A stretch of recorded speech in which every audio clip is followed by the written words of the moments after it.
नमस्कार। मेरा नाम पल्लव कुमार राय है।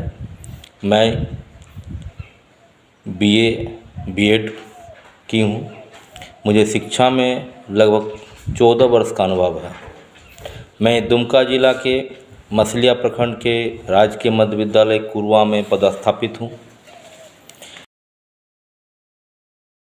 मैं अपने दुमका जिला का क्या वर्णन करूँ।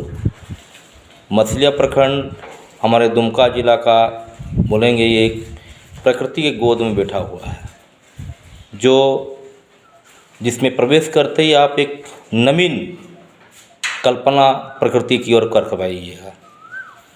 जहाँ चारों ओर हरियाली छाई हुई है, पहाड़ों की गोद में ये बैठा हुआ मछलिया प्रखंड अपने अद्भुत प्राकृतिक मनोरम के लिए प्रसिद्ध माना जाता है। आप एक बार जैसे ही प्रवेश कर जाइएगा मछलिया प्रखंड में, आपको अलग ही अनुभूति प्राप्त होगी। मैं इसी मछलिया के राजकीय मध्य विद्यालय कुरुआ में पदस्थापित हूँ, सहायक शिक्षक के पद पर। हमारे बगल में और एक प्राकृतिक स्थल है, गुमरू पहाड़, जिसे चारों ओर से प्रकृति ने इसे घिर रखा है।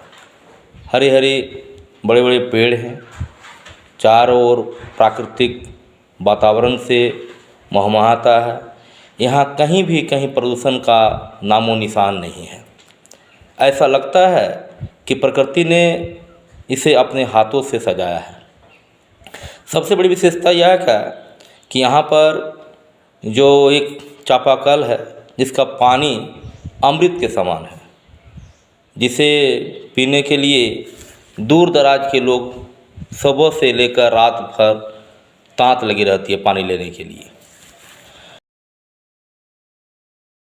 अब मैं आगे बताता हूँ कि मेरी समय चूँकि एक रूरल स्कूल में काम कर, ग्रामीण क्षेत्र के स्कूल में काम करता हूँ, जहाँ आम किसान के बच्चे आते हैं, विभिन्न गरीब परिवार के बच्चे आते हैं, और जिसके माता पिता यही भी शिक्षा जगत से उतना जुड़ नहीं पाए हैं, जिससे कारण उसके बच्चे में उतना अनुभूति, या कहा जाए तो उसके गार्जियनों में पढ़ाई के प्रति उतना उम्मीद या आशा, या उसमें अधिक मात्रा में क्या बताएं कि बच्चे को उच्च शिक्षा देने के लिए उतना उसमें सक्षमता नहीं है, या चाह कभी नहीं दे पाते हैं।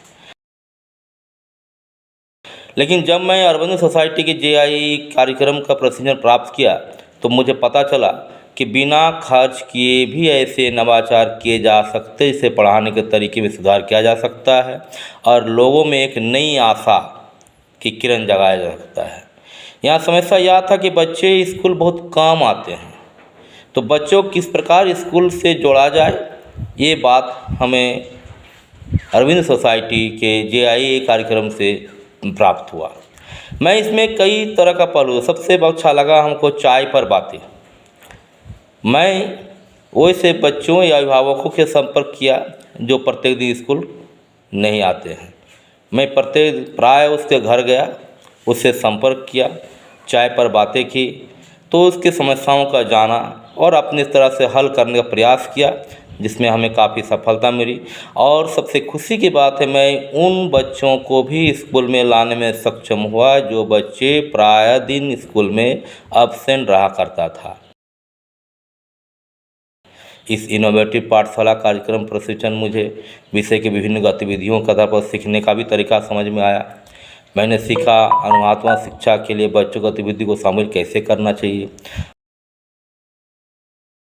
प्रशिक्षण से सबसे ज़्यादा फायदा मिला, मेरे दिमाग में जो गतिविधियाँ चल रही थी, मैं इसे ठीक ढंग से बच्चों के साथ क्रियान्वित कर पाया। प्रशिक्षण में मैंने ऑनलाइन पढ़ाने के लिए कई तरीके सीखे, जैसे किस तरह से बच्चे से संपर्क किया जाए, बच्चों को समझाया जाए, उससे इनोवेटिव किया जाए। मुझे खुशी है कि इसे काम करने में जेआईटी के प्रशिक्षक ने मेरी बहुत मदद की। मैं अपना आइडिया उनके साथ साझा किया, मैंने अपने आइडिया को सुधारने के लिए सहयोग किया उन्होंने। मैंने अपने समस्या का समाधान उनके द्वारा कहे तरीके से किया। मेरा स्कूल रोल मॉडल स्कूल बनना चाहिए, क्योंकि मेरे स्कूल में आज भले ही बहुत कम बच्चे हैं, 69 बच्चे हैं, लेकिन जो बच्चे हैं आज स्कूल आते हैं रोज़ाना प्राय स्कूल, भले ही कोविड-19 बंद है लेकिन बच्चे को मैं स्कूल से जोड़ पाया हूँ और आशा करता हूँ कि श्री असर अरविंद सोसाइटी के द्वारा और नए नए तरीके से हमें और प्रशिक्षित किया जाएगा, हमारे कार्यकलाप को और सुधार लाया जाएगा जिससे बच्चों को हम लाभान्वित कर सकेंगे। इसलिए मैं अंत में श्री अरविंद सोसाइटी के जेआई को बहुत बहुत धन्यवाद देता हूँ। इतना कहकर मैं अपने शब्द को विराम देना चाहता हूँ। धन्यवाद।